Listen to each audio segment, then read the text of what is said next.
अस्सलाम वालेकुम dear students, मैं हूं आपकी टीचर डॉक्टर अनम और आज हम पढ़ने जा रहे हैं digestion and absorption of proteins के बारे में। ह्यूमन डाइजेस्टिव सिस्टम के अंदर सिर्फ दो ऐसी साइट्स हैं या दो ऐसी जगह हैं जहां पर प्रोटीन की डाइजेशन होती है।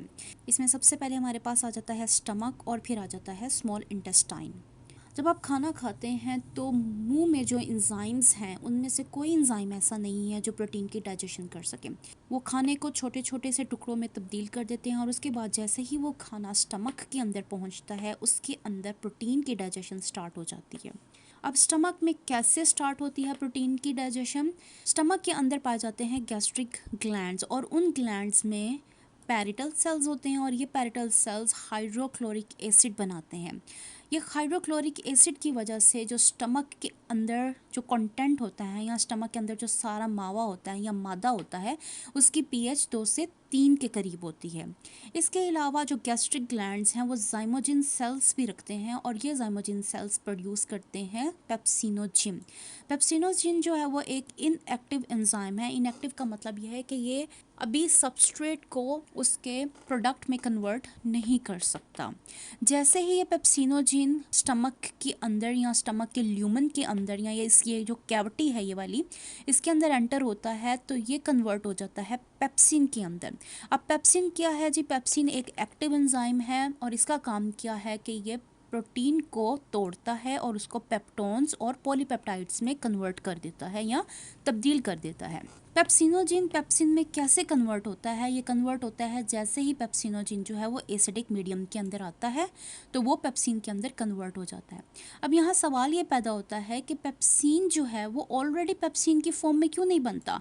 पहले पेप्सिनोजिन बनता है और उसके बाद वो पेप्सिन के अंदर कन्वर्ट होता है। तो अगर आप यहाँ पर स्टमक को देखें तो स्टमक की वॉल्स के अंदर यहाँ पर पेप्सिनोजिन बनता है और उसके बाद वॉल्स यानी कि यहाँ से मूव करेगा और उसके बाद वो स्टमक की इस कैविटी में या लूमेन के अंदर एंटर होगा। हमें पता है कि ये जो स्टमक है वो प्रोटीन से मिलकर बना है। अगर फर्स्ट करें यहाँ पर पेप्सिन बन जाता है, पेप्सिनोजिन नहीं है, पेप्सिन जो कि एक्टिव एंजाइम है। तो जैसे ही पेप्सिन बनेगा वो क्या करेगा? प्रोटीन जो स्टमक की वॉल जिस प्रोटीन से मिलकर बनी है उसको तोड़ना शुरू कर देगा। जैसे जैसे वो प्रोटीन को तोड़ता जाएगा यहाँ पर स्टमक जो है वो ख़राब होता जाएगा या वो टूटता जाएगा। तो इस चीज़ को बचाने के लिए जो पेप्सिन है उसको इनएक्टिव फॉर्म में प्रोड्यूस किया जाता है जो कि पेप्सिनोजिन है और उसके बाद जैसे ही वो इस ल्यूमन के अंदर एंटर करता है तो उसको एक्टिव फॉर्म में तब्दील कर दिया जाता है। जैसे ही वो एक्टिव फॉर्म में तब्दील होता है तो आपकी जो खुराक स्टमक के अंदर पाई जा रही है यहाँ पर वो उसके ऊपर एक्ट करता है और उसके अंदर मौजूद प्रोटीन को तोड़ना शुरू कर देता है। उसके बाद दूसरी जगह जहाँ पर प्रोटीन की डाइजेशन होती है वो स्मॉल इंटेस्टाइन आ जाती है। स्मॉल इंटेस्टाइन 3 हिस्सों से मिलकर बनती है, डुडेनम, जुजिनम एंड इलियम। सबसे पहले आ जाता है हमारे पास डुडेनम। डुडेनम के अंदर पेनक्रियास की सिक्रीशंस आती हैं जो कि पेनक्रियाटिक डक्ट से होती हुई स्मॉल इंटेस्टाइन के ये वाले पार्ट या डुडेनम के अंदर एंटर करती हैं। अब ये जो पेनक्रियाटिक सिक्रीशंस हैं इनके अंदर ट्रिप्सिनोजिन एंजाइम पाया जाता है जो कि इनएक्टिव एंजाइम है और इसके इनएक्टिव होने का पर्पस भी वही है जो मैंने आपको स्टमक के बारे में बताया है, ताकि प्रोटीन की डाइजेशन रास्ते में जो सेल्स हैं या जो ऑर्गन्स हैं उनको रोका जा सके। जैसे ट्रिप्सिनोजिन जो है वो डुडेनम के अंदर एंटर करता है तो वो कन्वर्ट हो जाता है ट्रिप्सिन एंजाइम के अंदर जो कि एक्टिव एंजाइम है। और ये कैसे एक्टिव एंजाइम में कन्वर्ट करता है कि वहाँ पर एक और एंजाइम पाया जाता है एंटीरोकाइनेज जो कि इस ट्रिप्सिनोजिन को ट्रिप्सिन के अंदर कन्वर्ट कर देता है। जैसे ही ट्रिप्सिन बनता है या ट्रिप्सिन खुराक में मौजूद प्रोटीन को पेप्टोन्स और पॉलीपेप्टाइड्स के अंदर तब्दील कर देता है। ठीक है जी। अब यहाँ तक हमारे पास जितनी प्रोटीन्स थी जो कि एक कॉम्प्लेक्स स्ट्रक्चर इस तरह का पाया जाता है वो पॉलीपेप्टाइड के अंदर कन्वर्ट हो गई है। पॉलीपेप्टाइड क्या है जी? पॉलीपेप्टाइड अमाइनो एसिड्स की चेन है, यानी कि यहाँ पर बहुत सारे अमाइनो एसिड पाए जाते हैं। इसके बाद दूसरी साइड आ जाती है जिसे हम कहते हैं जिजनम। खुराक डुडेनम से होते हुए जिजनम में आती है और जिजनम के अंदर जो पॉलीपेप्टाइड यहाँ पर बनी थी वो कन्वर्ट हो जाती है डाइपेप्टाइड में अमाइनो पेप्टाइडेज एंजाइम की मदद से। डाइपेप्टाइड क्या होती हैं कि दो अमाइनो एसिड जब एक दूसरे के साथ जुड़े होते हैं तो हम उनको डाइपेप्टाइड कहते हैं। ठीक है। अब आपने पहले देखा था कि वो लंबी चेन थी अमाइनो एसिड की, अब यहाँ पर सिर्फ दो अमाइनो एसिड साथ जुड़े रह गए हैं।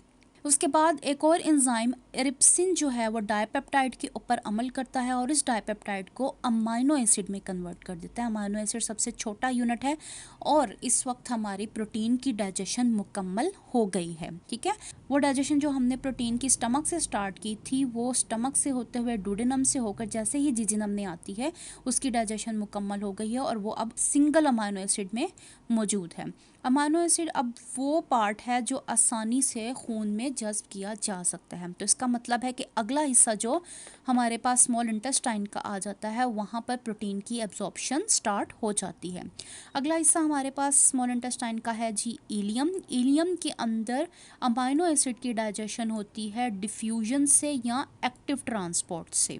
इन दो प्रोसेस में से कोई भी प्रोसेस काम करता है और अमाइनो एसिड जो है वो ब्लड कैपिलरीज के ज़रिए ब्लड में एंटर कर जाते हैं। ये अगर आप स्ट्रक्चर देखें तो ये हमारे पास इंटरनल स्ट्रक्चर है इलियम का, जिसमें ये फिंगर लाइक प्रोजेक्शंस होती हैं जिसको हम विलाई कहते हैं और ये विलाई के अंदर हमारे पास माइक्रो विलाई पाए जाते हैं।